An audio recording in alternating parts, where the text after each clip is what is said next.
have the love language, gift giving. So for that person, acts of service is like really important, but they don't necessarily need you to buy them a gift. So I think it's important to figure out what your partner, your partners, whatever, what their love language is, and figure out how they give love, how they receive love.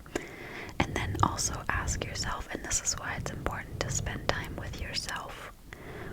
Ask yourself, what are your boundaries? What are you willing to sacrifice or compromise on? What are you not willing to sacrifice or compromise on? So, yeah, and I think that is so individually different for everybody. Like, not everybody is gonna see the same thing as a sacrifice. Not every, like, for me, when I make food for my partner, I don't see that as a sacrifice. I like doing it. I like gift giving. I like to give out compliments, but I'm like not that good at acts of service. So that would be a bigger sacrifice for me, if that makes sense. But for someone else, it might be the other way around. They might have a hard time, being expressive, giving out compliments, but they might be really good at, fixing your tire or helping you in the kitchen, stuff like that. So I really think that the line is, you need to figure out what the line is for you. I think that you should always be able to be yourself in a relationship, while also having your partner's needs in mind. And yeah, I mean, best case scenario, you have a partner, you have partners that are similar to you and that want to do similar things. So, but yeah, again, this is so individual. This is a hard question for me to answer for everybody. I would sit with myself in your position. I would sit with myself and ask myself, what do I need in a relationship? What am I willing to give in a relationship so that I can express that I love someone, that I care about someone, but at the same time fill my own cup, because if your cup is empty, you can't fill someone else's cup, So this is also what I love about happiness, that they are about self-love and stuff, and I've been kind of really getting into the whole self-love thing even more lately.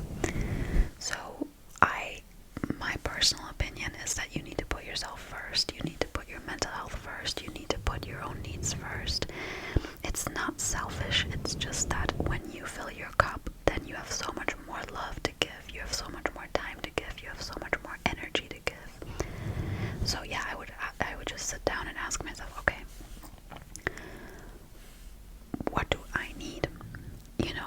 Some people are more introverted, need more time alone. Some people are more extroverted, they need more time with their friends or their partner, whatever.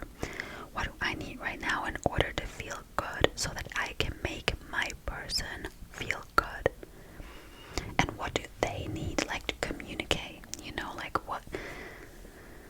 What do you need from me in order to feel loved? What do you need from me in order to feel appreciated? And if they have a request that is that you don't feel comfortable with, then that you don't feel comfortable with at all, then don't do it.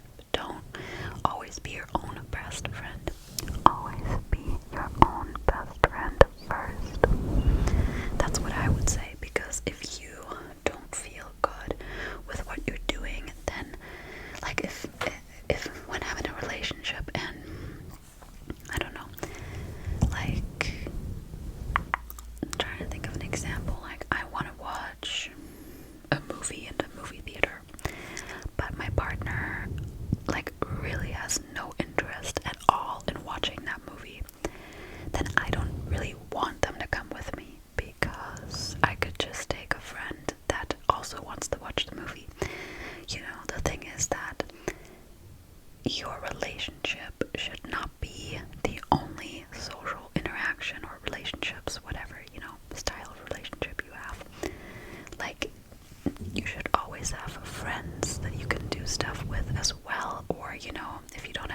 moments. Do stuff on your own, because your partner is not always gonna want to do everything with you, and vice versa. You're not always gonna want to do everything with your partner. And for me, it's like, if that person doesn't genuinely enjoy, something that I want to do, then why would I even want them to do it with me? Like, if I want to have a girls' night and I want to do face masks and my partner really doesn't want to do that, then I'll just call a friend that I know is gonna have the same amount of fun like me. Does that make sense? But of course, there's situations where you have to compromise, and in those situations, I would just ask myself two questions. One, how far am I willing to go to show that person love, to express to that person, that I care about them? Two,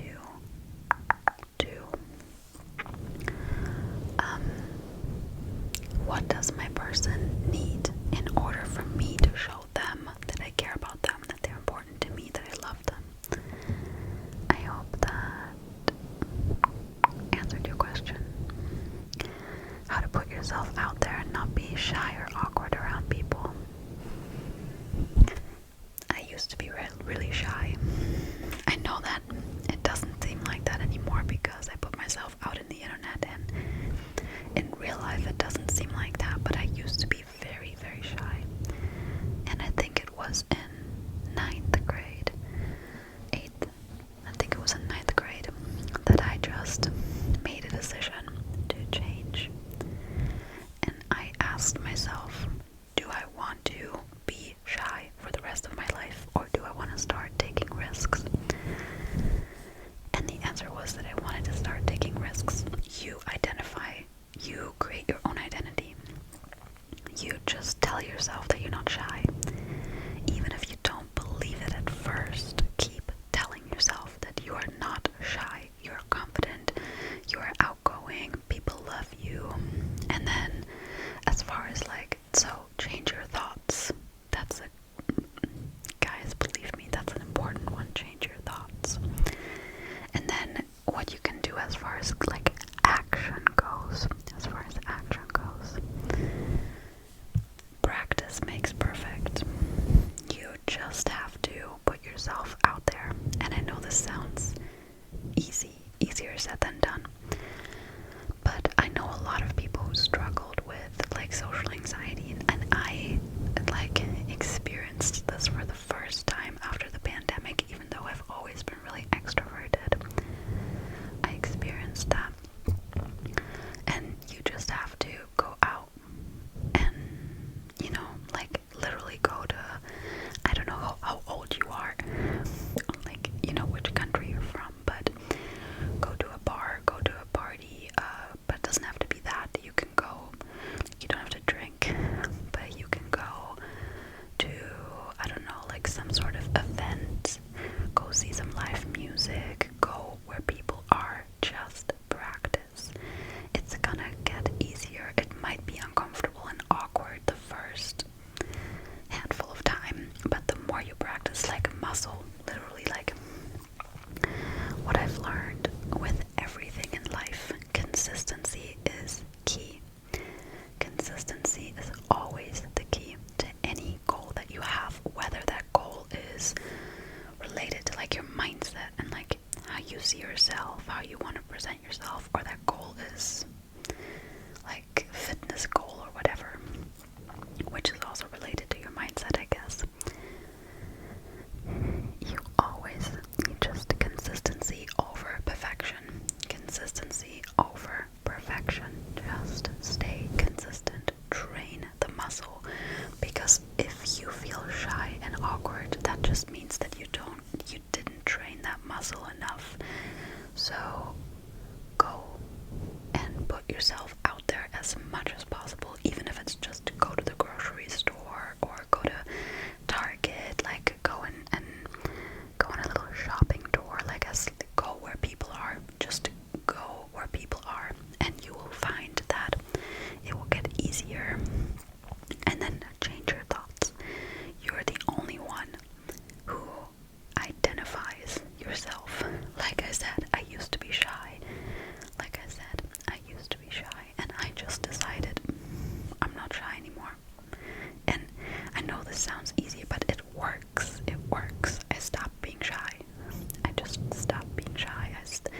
Like I used to be the girl that would like sit in the back of the class and not talk to anyone, and the teachers like barely knew who I am, to sitting in front and always raising my hand, and I was friends with like the whole class, and you know, here I am sharing my life on the internet.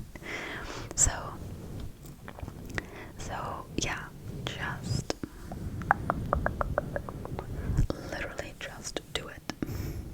Just go out there, train the muscle, because the more you tell yourself, oh, I'm shy and awkward, like, oh, nobody likes me, and the more you like stay inside of your bubble and you don't go out, the harder it's gonna be to change the narrative. So change the narrative now by changing your thoughts and then changing your actions as well. Okay. How to dress if you're chubbier and on the shorter side. Any dating advice you want to give?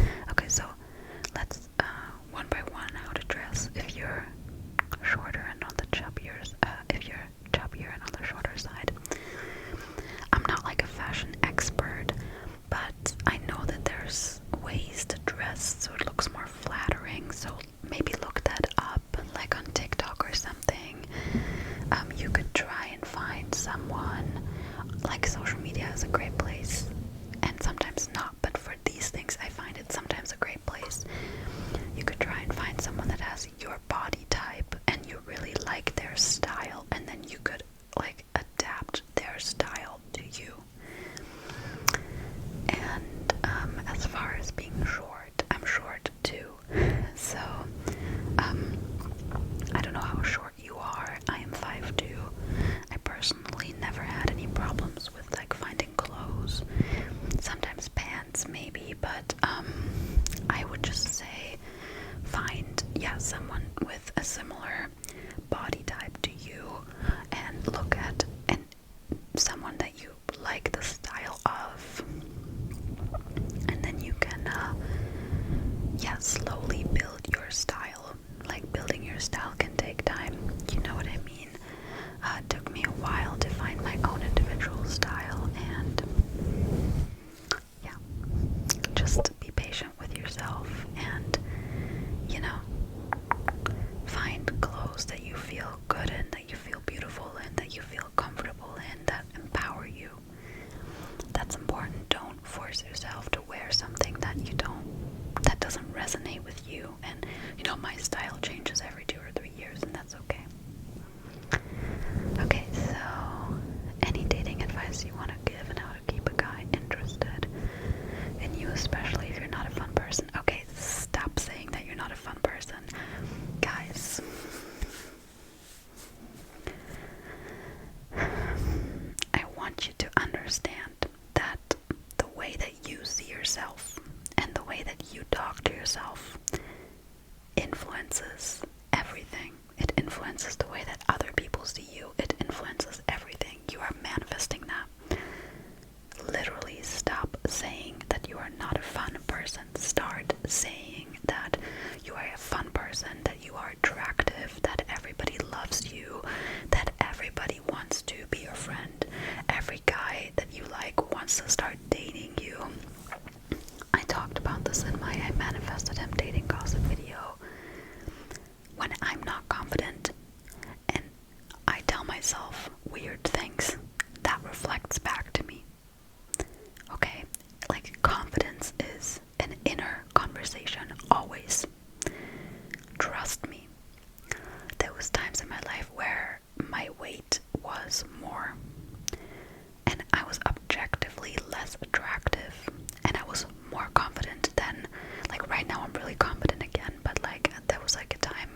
assertive. You can also make the first move. A lot of guys, I know this from talking to guys and stuff like that.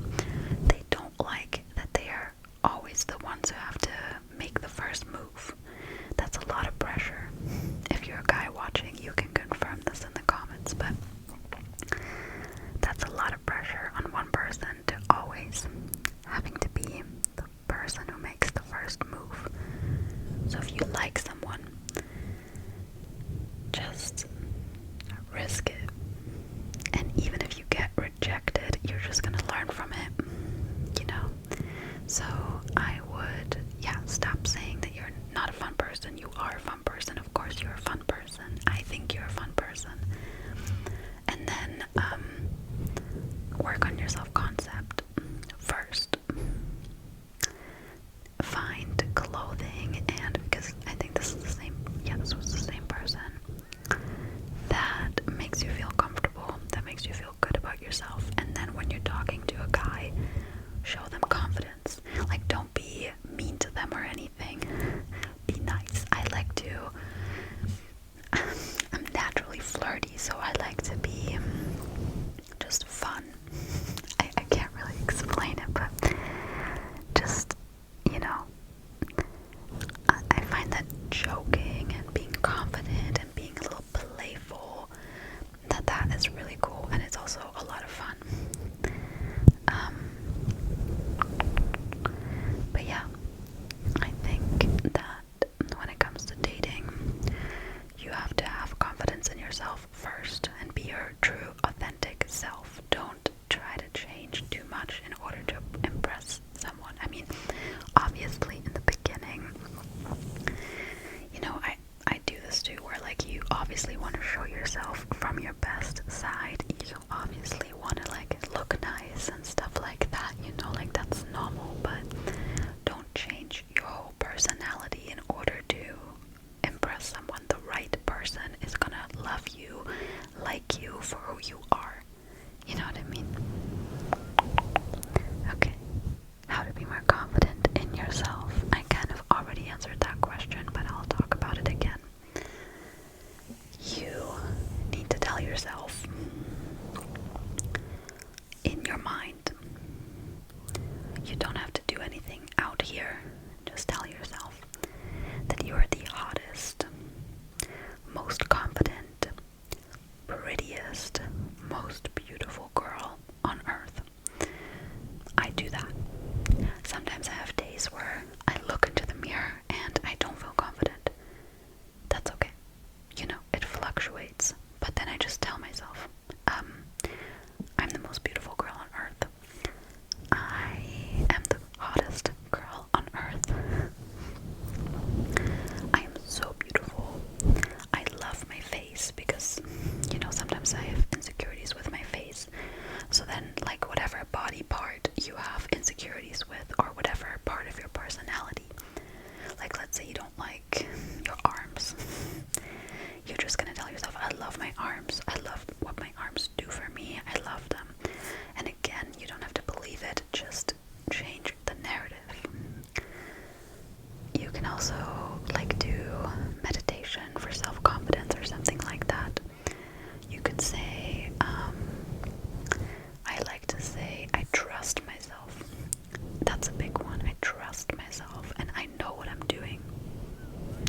I trust myself and I know what I'm doing.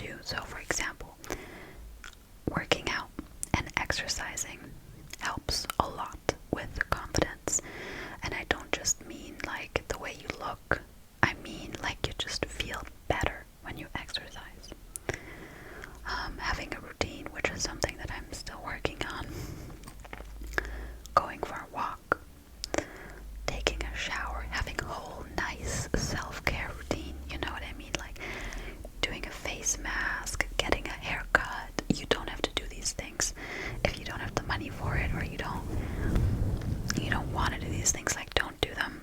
But it's just, you know, things that I think help getting a nice new outfit. Listening to like an affirmation tape of, you know, the Wizard Liz or something. Watch the Wizard Liz. She has good advice for confidence.